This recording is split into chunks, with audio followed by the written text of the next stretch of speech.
আসসালামু আলাইকুম। আজকে আমি যে বিষয় নিয়ে আপনাদের সাথে আলোচনা করব তা হচ্ছে নকশার পরিচিতি। আমরা কিভাবে আমাদের নকশা দিক চিনব ওইটা নিয়ে আজকে কথা হবে। আমাদের মুজা ম্যাপে আমরা যে জিনিসটা লক্ষ্য করব তা হচ্ছে আমরা যেই নকশার উপরের ভাগে আমরা দেখতে পারি যে থানা মোজা এলসিডি নাম্বার শিট দেওয়া থাকে, জেলা সব কিছু দেওয়া থাকে। আমাদেরকে দেখতে হবে আমাদের গ্রাফের যে উপর দিকে আছে, উপর দিক উত্তর, নিচের দিক দক্ষিণ, পূর্ব দিক, পশ্চিম দিক। সো আমি আপনাদের কাছে আমি দিকগুলো খাতার মধ্যে লিখে খুব সহজে বুঝিয়ে দেব।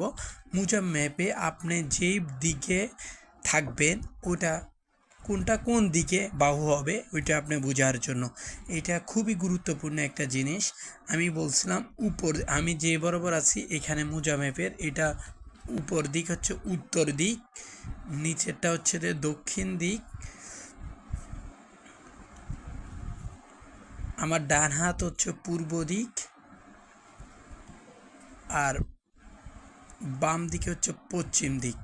তবে মনে রাখার জন্য আমাদেরকে এই মনে রাখতে হবে যে কি এই ডান মানে কোনো সংখ্যার বাম থেকে ডান দিকে গেলে তাহলে পশ্চিম থেকে পূর্ব দিকে হয়, পশ্চিম থেকে পূর্ব দিকে হয়।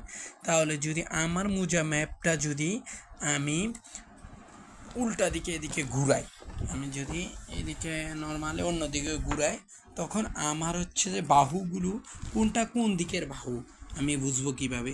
তাহলে আমার হচ্ছে যে এই দিক সামনের দিক, আমি যদি একটা দাগ দেখাই আপনাদেরকে সহজে বোঝাই, তা হচ্ছে আমার একটা পুকুর, এই বাহু 1732 নাম্বার দাগের উত্তর দিক, দক্ষিণ দিক, পূর্ব দিক, পশ্চিম দিক।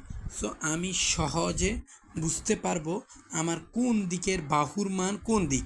এটা হচ্ছে যে খুবই গুরুত্বপূর্ণ একটা জিনিস নকশা দিক নির্ণয় করার ক্ষেত্রে।